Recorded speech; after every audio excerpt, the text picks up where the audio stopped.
Hello दोस्तों, आप सभी का हमारे चैनल शिक्षा संसार ब्लॉग में स्वागत है। आज हम इस वीडियो में बुद्धिमान लोगों की 4 खास बातें बताएंगे जो वे किसी को नहीं बताते हैं। इसलिए इस वीडियो को शुरू से अंत तक देखिए। अगर वीडियो अच्छा लगे तो लाइक और शेयर जरूर करें। आप पहली बार इस चैनल को देख रहे हैं तो इस चैनल को सब्सक्राइब जरूर करें। ये अब वीडियो स्टार्ट करते हैं। दोस्तों, बहुत समय पहले की बात है कि एक गांव में एक व्यापारी रहता था। उस व्यापारी के पास कहने को सब कुछ था, किसी चीज की कोई कमी नहीं थी। उस व्यापारी ने अपने जीवन में बहुत बड़े बड़े मुकाम हासिल किए थे। उसने अपने जीवन में कई सफलताएं प्राप्त की थीं। वो जिस नगर में भी व्यापार करने जाता, वहाँ पर भी उसे सफलता मिलना निश्चित था। वो अपने जीवन में कभी भी हारा नहीं था। उसका व्यापार भी खूब जोरों शोरों से चल रहा था। उसके पिताजी ने उसे ऐसी 4 बातें बता रखी थीं जिसका वो निश्चित पालन किया करता था और उन्हीं बातों का अनुसरण किया करता था। और उन्हीं बातों की वजह से उसका जीवन बड़ा सुखमय था। वो जीवन के हर क्षेत्र में सफल था। ऐसे में ही काफ़ी समय बीत गया और वो व्यापारी काफ़ी बूढ़ा हो चुका था। अब उसे लगने लगा था कि मेरी मृत्यु बहुत ही नज़दीक है। मेरी मृत्यु कभी भी हो सकती है। और वो जानता था कि मेरा बेटा बहुत भोला है, बहुत नादान है, उसे दुनियादारी की समझ नहीं है। इसलिए उसने बेटे को अपने पास बुलाया और अपने बेटे से कहा, बेटा, मैंने अपने पिताजी से 4 बातें सीखी थीं और उन्हीं बातों को मैंने अपने जीवन में उतारा। उन्हीं के अनुसरण की वजह से आज मैं अपने जीवन में इतना सफल हुए अपना जीवन सुखमय बिता रहा हूँ। जैसे आज मैं इतना सुखी और संतुष्ट हूँ और इतना धनवान हूँ। नहीं मुझे कोई बीमारी हुई और न ही मुझे कभी कोई धन की कमी हुई। और तुम देख ही पा रहे हो कि मैं इस गांव का सर्वश्रेष्ठ धनवान हूँ।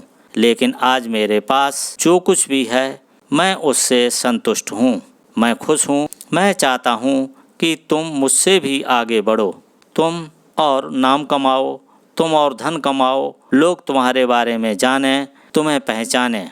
क्योंकि हमारा समय कुछ और था और तुम्हारा आने वाला समय कुछ और ही है। उस व्यापारी ने अपने बेटे को अपने और करीब बुलाया और उससे कहने लगा, बेटा, आज मैं तुम्हें दुनिया की ऐसी 4 महत्वपूर्ण बातें बताने जा रहा हूँ जो मुझे मेरे पिताजी ने बताई थीं और इसी के कारण आज मैं इतना सफल हूँ। और आज तुमने इन सभी बातों को अपने जीवन में उतार लिया, इनका नियमित तौर पर पालन किया, इनका अनुसरण किया, तो तुम भी अपने जीवन में बहुत धनवान बन जाओगे, अपने जीवन को बहुत सुखमय बिताओगे।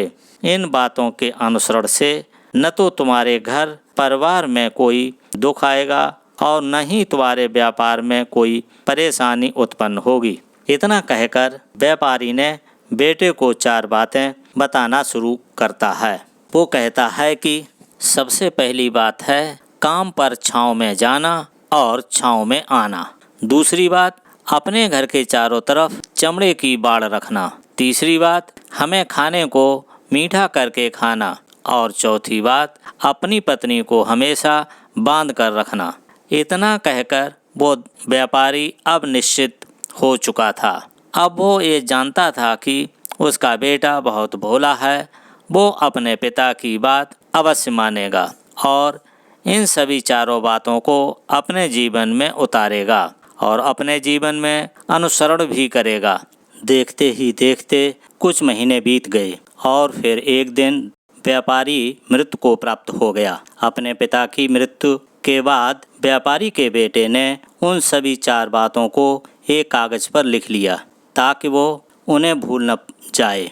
उन्हीं बातों को वो अपने जीवन में उतारने लगा, उन 4 बातों का अनुसरण करने लगा। सबसे पहली बात जो उसके पिताजी ने उससे कही थी, छाँव में जाना और छाँव में आना, तो उसने अपने घर से लेकर अपनी दुकान तक पूरे रास्ते पर एक टेंट लगवा दिया जो कि उसके पास पैसा तो बहुत था और उसे कोई रोकने वाला भी नहीं था। जब भी कोई उससे पूछता था कि आखिर तुमने ऐसा क्यों किया, तो वह उसके जवाब में बस इतना ही कहता कि मेरे पिताजी ने मुझसे ऐसा ही करने को कहा। इसके बाद उसने अगली बात का अनुसरण किया। उसने अपने घर के दोनों तरफ चमड़े की एक दीवार खड़ी करवा दी।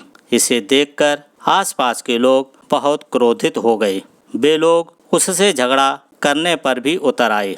कई लोगों ने यह तो कह डाला कि आखिर तुमने ऐसा क्यों किया, चमड़े की बाड़ तुमने क्यों खड़ी करवा दी, चमड़े से बहुत बदबू आती है और इससे हमें तकलीफ़ होती है, इसे आज ही निकलवा दो। लेकिन कोई उसका कुछ भी नहीं बिगाड़ सका, क्योंकि उसके पास बहुत पैसा था। इसलिए कोई भी व्यक्ति उसका ज़्यादा समय तक विरोध न कर सका और उसने भी मन बना लिया था कि वो अपने पिता की सभी बातों को पूरे दिल से मानेगा। उसने पिता ने उससे तीसरी बात कही थी, खाने को मीठा करके खाना, जिस कारण वो अपनी पत्नी से हर रोज़ खाने में कुछ मीठा ही बनवाता था।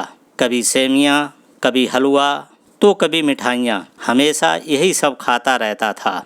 इसके पिता ने चौथी बात कही थी, अपनी पत्नी को हमेशा बांधकर रखना, जिस कारण वो हर रोज़ अपनी पत्नी को रस्सी से बांधकर रखता था।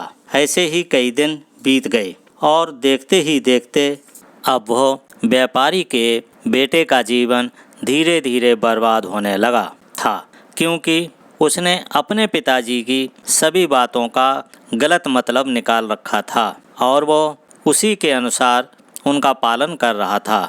देखते देखते उसका इतना बड़ा व्यापार अब ठप होने लगा था। उसके यहाँ ग्राहकों की संख्या कम हो गई थी, क्योंकि जब उसका मन करता था तब वो दुकान जाया करता और जब उसका मन करता तो वो दुकान से वापस घर लौट आता। उसका पिताजी के इस कारोबार में मन नहीं लगता था।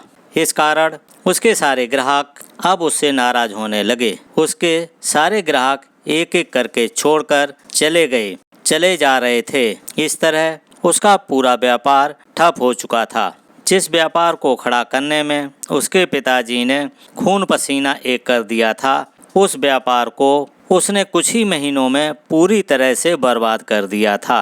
अब उसका धंधा बहुत कम हो गया था, जिस कारण वो बहुत परेशान रहता था, वो बहुत चिंतित रहता था। इसके कारण उसने घर के चारों तरफ चमड़े की दीवार खड़ी करवाई थी। उस कारण आसपास बहुत गंदी बदबू फैल चुकी थी। इसलिए जो भी इसके आसपास रहते थे उन सभी ने वो घर छोड़कर कहीं और पर अपना बसेरा बसा लिया। चमड़े की बदबू के कारण अब उसके घर में कोई नहीं आता था। यहाँ तक कि उसके मित्र और उसके रिश्तेदार भी घर में आने से कतराते थे। लेकिन अब भी उसे समझ नहीं आ रहा था कि आखिर ये सब क्यों हो रहा है। वो बहुत परेशान रहने लगा था और हमेशा मीठा भोजन किया करता था, जिस कारण उसका वजन बहुत ज़्यादा बढ़ गया था और इस मोटापे के कारण उसके शरीर में न जाने कितनी सारी बीमारियों ने अपना घर बना लिया था। आए दिन उसके घर पर वैद्य आने लगे थे। इन्हीं कारणों से अब उसका पैसा भी इन्हीं चीज़ों में बर्बाद होने लगा था। और अपने पिता की चौथी बात उसने मानी थी, वो थी अपनी पत्नी को बांध कर रखता, जिसकी वजह से उसकी पत्नी उससे नाराज़ हो गई और वो घर छोड़कर अपने मायके लौट गई। उसने अपनी पत्नी को मनाने की कोशिश की, तरह तरह के उपाय किए, लेकिन उसकी पत्नी नहीं मानी। और वैसे भी कोई स्त्री ऐसे मर्द के साथ क्यों रहना चाहेगी जो उसे बेवजह ही रस्सी से बांधकर रखता हो। देखते देखते अब वो व्यापारी के बेटे का पूरा जीवन बर्बाद हो चुका था। न तो अब उसके पास व्यापार बचा था, न ही धन, न ही उसकी पत्नी और न ही वो रिश्तेदार जो पैसों के लिए उसके आसपास घूमा करते थे। और तो और अब उसका स्वास्थ्य भी ठीक नहीं रहता था, जिसके कारण वो चिंतित रहने लगा, बहुत परेशान रहने लगा था। उसे ये सब समझ नहीं आ रहा था क्या हो रहा है और क्यों हो रहा है। इन सभी बातों को लेकर वो बहुत परेशान रहता और मन ही मन अपने पिताजी को कोसता रहता था और कहता, पिताजी, आपने तो मेरा पूरा जीवन ही बर्बाद कर दिया। आपकी उन 4 बातों के कारण आज मुझसे मेरा सब कुछ छिन चुका है। न तो मेरा व्यापार रहा, न तो धन दौलत, न कोई रिश्तेदार और न ही मेरी पत्नी, और यहाँ तक कि मेरे स्वास्थ्य ने मेरा साथ छोड़ दिया। आपके ही कारण आज मेरा पूरा जीवन बर्बाद हो चुका है। यदि मैंने आपकी वो 4 बातें न मानी होती, तो यदि मैं अपने जीवन में न उतारा होता, तो आज मैं एक सुखमय जीवन जी रहा होता। आपकी 4 बातों पर चलकर मुझे क्या मिला? मैंने एक आज्ञाकारी बेटे की तरह आपकी सारी बातें भली बात मानी और यकीन किया और अनुसरण किया, लेकिन मैं ही मूर्ख था जो मैंने आपकी उन बातों पर आंख बंद कर यकीन कर लिया। कहकर वो फूट फूट कर रोने लगा। तभी उसे एक दिन पता चला कि उसके पास के नगर में एक सन्यासी आए हुए हैं और वो सन्यासी सभी की समस्याओं का हल बताते हैं। चाहे कैसी भी समस्या हो, वो उसका निवारण अवश्य करते हैं। ये सुनकर उसने सोचा कि चलो एक बार मिलकर देखता हूँ, हो सकता है कि मेरी भी समस्या का समाधान मुझे मिल जाए। इस आशा के साथ वो उन सन्यासी के पास पहुँचा। वहाँ पहुँचकर सीधा उनके चरणों में जा गिरा और ज़ोर ज़ोर से रोने लगा। वो कहने लगा, हे गुरुवर, अब आप ही हमें बचा सकते हैं। मेरे पिताजी ने तो मेरा पूरा जीवन बर्बाद कर दिया। आज मेरी जो भी स्थिति है वो सब मेरे पिताजी के कारण ही है। जैसा उन्होंने कहा वैसा ही मैंने किया। मैंने एक अच्छे बेटे की तरह उनकी सारी बातें मानी। हमने सारे फर्ज निभाए और देखिए मेरे पिताजी ने मेरे साथ क्या किया। मरते मरते भी वो मुझे गलत बात सिखा गए और उसका खामियाजा मुझे आज भुगतना पड़ रहा है, क्योंकि मैंने उनकी सभी बातों को अपने जीवन में उतारा, उनका अनुसरण किया और देखिए आज मेरे साथ क्या हो गया। मेरा तो जीवन पूरा बर्बाद हो गया है। मैं अब तक ये नहीं समझ पाया कि मेरे पिताजी ने मेरे साथ ऐसा क्यों किया। क्या मैंने उनके साथ गलत किया था? इतना कहकर वो सन्यासी के सामने और भी जोर जोर से रोने लगा। तभी वो सन्यासी महाराज उसके उस व्यापारी के बेटे से कहते हैं कि बेटा चुप हो जाओ, पहले हमें अपनी सारी बात तो बताओ। आखिर तुम्हारे साथ क्या हुआ है? तुम इस तरह से क्यों रो रहे हो? तुम्हारी इस परेशानी का कारण क्या है? उन सन्यासी के इतना कहने पर उस व्यापारी के बेटे ने पर्ची उन सन्यासी के हाथ में रख दी, जो उसने अपने पिताजी की मृत्यु के बाद लिख रखी थी, जिसमें उसने अपने पिताजी की 4 बातें लिखी थीं। उन सन्यासी ने पर्ची ली और उसे पढ़ने लगे और उन्होंने जैसे ही ये पढ़ा वो उस व्यापारी के बेटे से कहते हैं, तुम बड़े मूर्ख हो। तुम्हारे पिता ने दुनिया सारा ज्ञान दे दिया, लेकिन तुम उसे समझ नहीं पाए। तुम सही तरह पालन नहीं कर पाए और कहते हो कि तुम्हारे पिता ने तुम्हें गलत राह दिखाई, तुमने गलत संदेश दिया है। तुम्हारे पिताजी ने तो तुम्हारी परीक्षा ले रहे थे कि तुम उनकी बात समझ पाते हो या नहीं, तुम उनकी बातों का सही मतलब निकाल पाते हो या नहीं। यदि वो चाहते तो इसका मतलब अच्छी तरह से बता सकते थे, लेकिन वो चाहते थे कि तुम इन बातों का मतलब खुद से जानो, खुद से समझो कि उनका क्या अर्थ है। लेकिन ऐसा प्रतीत होता है कि मानो तुम्हारी बुद्धि बिल्कुल भ्रष्ट हो चुकी है। तुमसे बड़ा मूर्ख मैंने आज तक नहीं देखा था। जिसके पास दुनिया का इतना बड़ा ज्ञान हो, वो भला इतनी बड़ी मूर्खता कैसे कर सकता है। तुम्हारे पास कोई ज्ञान नहीं है, तुमने कोई ज्ञान अर्जित ही नहीं किया। अगर तुम इन बातों का सही मतलब समझे होते तो तुम भी अपने जीवन में अपने पिता की तरह सफल होते, खुश होते और तुम्हारा जीवन सुखमय तरह से बीत रहा होता। लेकिन तुम इतने बड़े मूर्ख हो कि तुमने अपने पिता की बातों का गलत मतलब निकाल लिया। उन बातों के मतलब के बारे में तुमने सोचा तक नहीं। उन्होंने जैसा कहा तुमने वैसा करना शुरू कर दिया। यह तुम्हें उन बातों का अर्थ नहीं पता चल पा रहा था तो तुम किसी ज्ञानी से मिल सकते थे, तुम उससे उस बात का मतलब निकाल लेते। लेकिन जैसा तुमने अपने पिताजी की बातों को समझा है, इसका मतलब वैसा नहीं है। इस पर व्यापारी का बेटा कहता है, गुरुवर आप क्या कहना चाहते हैं? क्या मैं अपने पिताजी की बातों को सही नहीं समझ रहा? और वैसे भी इसमें समझने लायक है क्या? उन्होंने तो बिल्कुल साफ साफ बताया था और मैंने अपने जीवन में उतार लिया, तो फिर मैंने गलत क्या किया? इस पर गुरुवर एक बार फिर मुस्कुराने लगे और उस व्यापारी के बेटे से कहते हैं कि बेटा, ये जो बातें लिखी हैं शब्दों के पीछे एक गहरा अर्थ है जिसे तुम समझ नहीं रहे हो, इसलिए तुमने इतनी बड़ी मूर्खता कर दी। कारणवश तुमने अपना पूरा जीवन कर लिया, लेकिन अब भी कुछ नहीं बिगड़ा।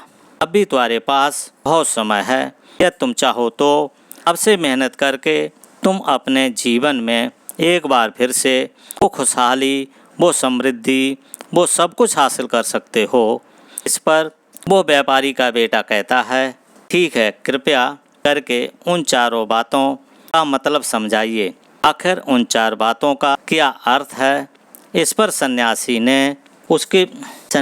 ने व्यापारी के बेटे से कहते हैं, तुम्हारे पिताजी ने तुमसे कहा था काम पर छाँव में जाना और छाँव में आना। इसका मतलब ये है कि सूर्य निकलने से पहले ही तुम दुकान पर पहुंच जाना और सूर्य अस्त होने के बाद तुम वापस घर आना, जिससे तुम्हें दुकान पर अधिक से अधिक समय मिल सके।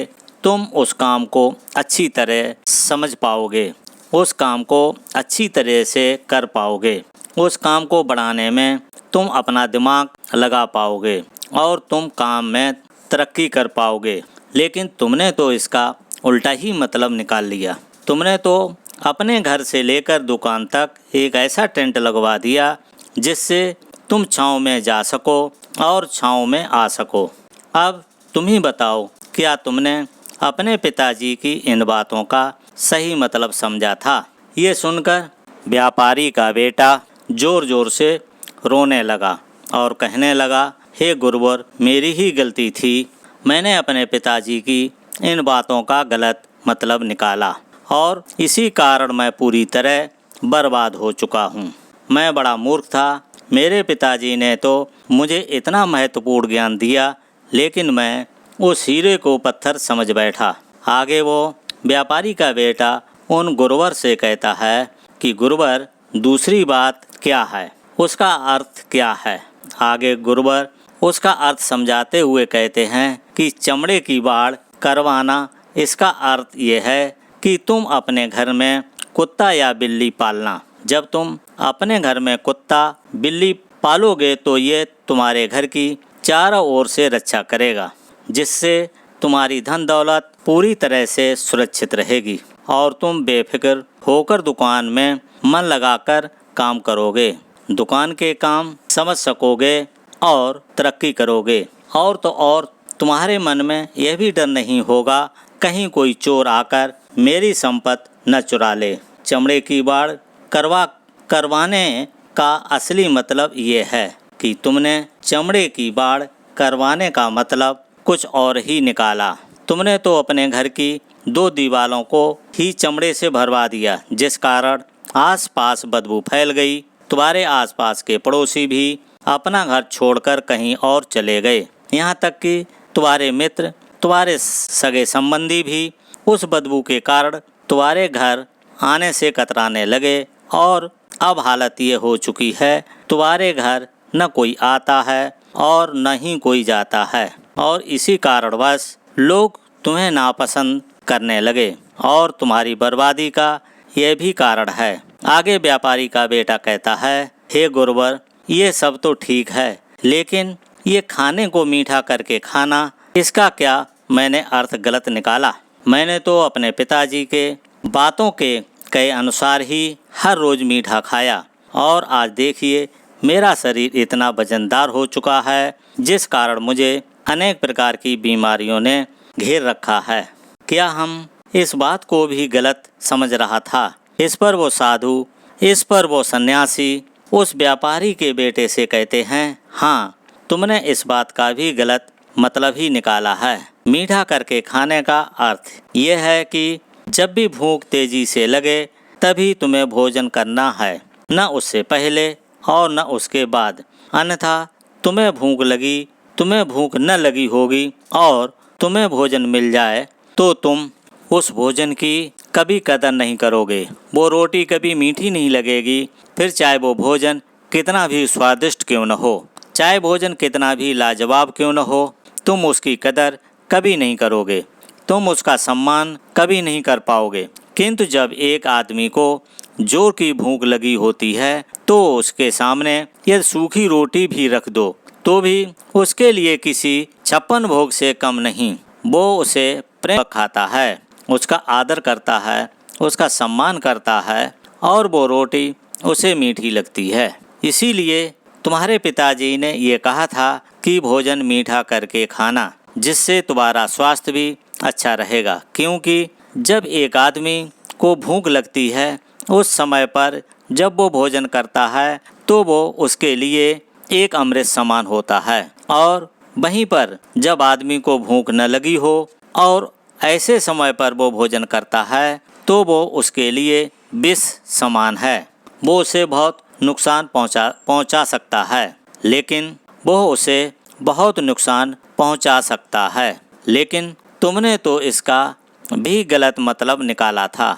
तुम हर रोज मीठा खाने लगे, जिस कारण तुम्हारा वजन बढ़ने लगा और इसी कारणवश तुम्हारे शरीर में अनेक रोगों ने अपना घर बना लिया और ये तुम्हें मृत्यु के करीब ले जा रहा था। इसलिए आज से जब भी तुम्हें जोर से भूख लगे तभी भोजन करना तुम्हारे लिए अति आवश्यक फायदेमंद रहेगा और तुम्हारे शरीर को हमेशा निरोगी बनाने में काम करेगा। और जब भी भोजन की आवश्यकता न हो, तुम्हें भूख न लगी हो, ऐसे समय पर भोजन कभी न करना। ये तुम्हारे लिए बहुत नुकसानदायक साबित होगा। यही तुम्हारी तीसरी गलती थी, जिससे तुम्हारा पूरा जीवन बर्बाद हो गया। आगे व्यापारी का बेटा कहता है, चौथी बात तो बिल्कुल साफ लिखी है, अपनी पत्नी को हमेशा बांध कर रखना। तो इसका अर्थ भी कुछ और है क्या? मैंने इसका भी कोई गलत अर्थ निकाला है क्या? इस पर सन्यासी कहते हैं, हाँ बेटा, अपनी पत्नी को बांध कर रखने का अर्थ ये है कि तुम रस्सी से इसे बांध कर रखो। इसका अर्थ तो ये है कि जब भी तुम दोनों के बीच कोई आपसी मतभेद हो जाए, कुछ नोक झोंक हो जाए, तो तुम अपनी पत्नी पर हाथ न छोड़ना। जब तक स्त्री का पति रिश्ते में बंधा होता है तो वो रिश्तों में बंध जाती है और वो अपने रिश्ते को पूर्ण रूप से निभाने का हर मुमकिन प्रयास करती है। और ऐसे समय पर यह तुम्हारे साथ कुछ नोकझोंक हो जाए तो गलतियां हो जाएं, पर ऐसे समय पर तुम स्त्री पर हाथ नहीं छोड़ते तो वो तुम्हें छोड़कर कभी नहीं जाएगी। लेकिन इसका अर्थ ये भी नहीं कि तुम अपनी पत्नी पर अत्याचार करो, बल्कि तुम्हारे पिताजी यहाँ पर कहना चाहते थे कि चाहे जो भी हो, कोई व्यक्ति तुम्हारे साथ रिश्ते में जुड़ा हुआ है, उसे अपने रिश्ते में इस तरीके से बांध लो कि वो तुम्हारे साथ झगड़े और नोक-झोंक के बाद भी नुकसान ना पहुंचा सके, वो तुम्हारे साथ कुछ गलत न कर सके और तुम्हारा फ़ायदा न उठा सके। इन रिश्तों को हमेशा बांध कर रखना, उन्हें खुला मत छोड़ना, अन्यथा वो तुम्हारे हाथ से फिसल जाएंगे। और हम में से अधिकांश लोग अपने जीवन में यही गलतियां करते हैं और अपने नए रिश्ते को कभी समय नहीं देते, जिस कारण उनका रिश्ता उतना मजबूत नहीं हो पाता और इसी कारण वह अपने रिश्ते से हाथ धो बैठते हैं। और यही गलती तुमने भी की। तुमने तो अपनी पत्नी को बांध कर रखा था, तो भला वो तुम्हें कैसे माफ कर सकती है? और यही कारण है कि वो तुम्हें छोड़कर चली गई।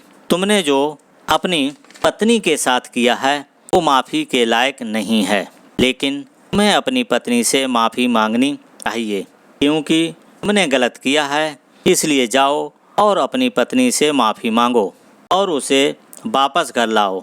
यही वो 4 बातें थीं जो तुम्हारे पिताजी ने तुम्हें समझाने का प्रयास किया था। तुमने इन सभी बातों का गलत मतलब निकाला। इसी कारणवश तुम पूरी तरह से बर्बाद हो गए। किंतु अभी भी तुम्हारे पास बहुत समय है। यदि तुम इन सभी बातों का सही अनुसरण करते हो तो तुम अपने जीवन में एक बार फिर से वो सब कुछ हासिल कर सकते हो जो तुमने खोया है। ये सारी बातें हमारे जीवन की पूरी परेशानियों का समाधान है। तुम किसी तरह से इनको देख सकते हो। कामयाब होना चाहते हो तो तुम्हें मेहनत करनी ही होगी। सूर्य निकलने से पहले तुम्हें अपने घर से निकलना होगा और हमेशा सूर्य के ढलने के बाद ही तुम्हें घर वापस लौटना होगा, ताकि धन दौलत को कोई छीन न ले। तुम्हें अपने रिश्ते को इसी तरीके से बांधना होगा कि वो रिश्ते परेशान न करें, तुम्हें तकलीफ न पहुंचाएं, तुम्हारा फ़ायदा न उठाएं। हमेशा एक अच्छा और स्वस्थ भोजन खाएं जब तुम्हें भूख लगी हो तो, ताकि तुम्हें जो भी आसें मिली हैं तुम उन्हें खुशी खुशी जी सको। अपने रिश्तों को हमेशा बांध कर रखना, उन्हें खोलकर न रखना, अन्यथा वो तुम्हारे हाथ फिसल जाएंगे। और अपने घर में कुत्ते और बिल्ली को अवश्य पालना ताकि तुम्हारा धन हमेशा सुरक्षित रहे।